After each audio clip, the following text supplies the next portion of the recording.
السلام علیکم ورحمۃ اللہ وبرکاتہ۔ الحمدللہ وحدہ والصلاة والسلام علی من لا نبی بعد۔ اعوذ باللہ السمیع العلیم من الشیطان الرجیم، بسم اللہ الرحمن الرحیم۔ واذکر فی الکتاب ابراہیم انہ کان صدیقا نبیا۔ صدق اللہ العظیم۔ میرے محترم عزیز بھائیوں، سامعین محترم، اللہ احکم الحاکمین نے اپنی لا ریب بے عیب کتاب قرآن مجید فرقان حمید میں فرمایا، لا ریب فیہ ھدی للمتقین۔ اس میں کسی قسم کی شک کی گنجائش نہیں ہے، اور متقین کے لیے، پرہیزگاروں کے لیے، اللہ سے ڈرنے والوں کے لیے اس میں ہدایت ہے۔ اللہ احکم الحاکمین نے قرآن مجید فرقان حمید میں اپنی توحید، اپنے پیغمبر کی رسالت، اوامر و نواہی، احکامات اور قصص الانبیاء اللہ احکم الحاکمین نے بیان فرمائے ہیں۔ اور میرے اللہ نے قرآن مجید میں جس طرح نافرمانوں کا تذکرہ کیا ہے، ان کے انجام کا تذکرہ کیا ہے، اسی طرح اللہ احکم الحاکمین نے اپنے فرما برداروں کا بھی ذکر کیا ہے، اپنے پیاروں کا بھی ذکر کیا ہے۔ کیوں؟ اس لیے کہ جو بد ہیں، گناہ گار ہیں، جن کا ٹھکانہ جہنم ہے، وہ کیوں جہنم میں جائیں گے؟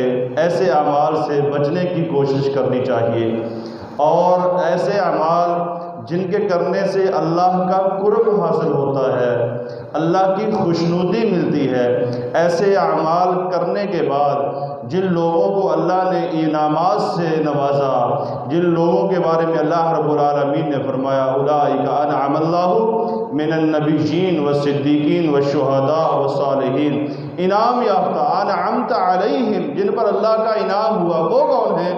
اور انعامات کیوں ہوئے؟ انہوں نے کام کون سے کیے؟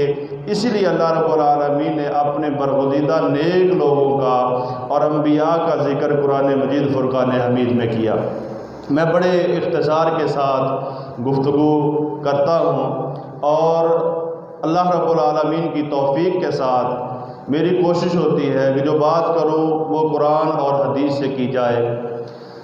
اللہ احکم الحاکمین نے انبیاء کا سلسلہ جاری فرمایا، تو حضرت نوح علیہ السلام کے بعد 10 صدیوں گزرنے کے بعد، 10 صدیوں کے بعد ابراہیم علیہ السلام کی تخلیق فرمائی۔ جب ابراہیم علیہ السلام کی تخلیق فرمانے چاہی اللہ رب العالمین نے، تو اس وقت گمراہی اور شرک بہت زیادہ تھا، اللہ کو لوگ بھول چکے تھے، اور اس وقت 5000 بتوں کی عبادت ہو رہی تھی۔ تو میرے محترم عزیز بھائیوں، اللہ احکم الحاکمین نے ابراہیم علیہ السلام کی تخلیق فرمائی۔ جب ابراہیم علیہ السلام کی اللہ رب العالمین نے تخلیق فرمائی، تو ابراہیم علیہ السلام کی پیدائش سے پہلے ہی نمرود نے خواب دیکھا۔ نمرود کون ہے؟ جس نے پوری دنیا کے اوپر حکومت کی ہے۔ پوری دنیا کے اوپر 4 قسم کے لوگ ہیں جنہوں نے پوری دنیا کے اوپر حکومت کی ہے۔ ایک نمرود اور دوسرا بخت نصر، یہ دونوں کافر بادشاہ تھے، اور اپنے آپ کو رب کہلواتے تھے کہ ہم ہی سب کو پالنے والے۔ تو اسی طرح 2 لوگ ہیں جو اللہ کے نیک اور صالح انبیاء ہیں، جنہوں نے پوری دنیا پر حکومت کی ہے۔ ان میں سے ایک حضرت سلیمان علیہ السلام ہیں، اور دوسرے حضرت ذوالقرنین علیہ السلام۔ انہوں نے پوری دنیا کے اوپر حکومت کی ہے۔ اور نمرود جو ہے، اس نے 400 سال حکومت کی ہے۔ کتنی؟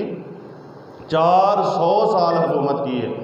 تو اس کی حکومت میں اس نے ایک دن خواب دیکھا۔ وہ خواب کیا تھا کہ ایک ستارہ نمودار ہوا جس کی روشنی اتنی روشنی ہوئی کہ اس کی روشنی کے آگے چاند کی روشنی ماند پڑ گئی۔ تو اس نے اپنے نجومیوں سے پوچھا کہ مجھے یہ خواب آیا ہے، تو انہوں نے بتایا اس کو کہ اس کا مطلب اور اس کی تعبیر یہ ہے کہ ایک بچہ پیدا ہوگا جو تیری سلطنت کو خاک میں ملا دے گا، جو تیری حکومت کو خاک میں ملا دے گا۔ جب اس نے یہ تعبیر سنی تو اس نے عراق کے علاقے بابل شہر میں جتنے شہر میں لوگ مرد تھے ان مردوں کو حکم دیا کہ تم جنگلوں کی طرف نکل جاؤ، اپنی بیویوں کے پاس نہ جاؤ، نہ اپنی بیویوں کے پاس جاؤ گے اور نہ وہ بچہ پیدا ہوگا۔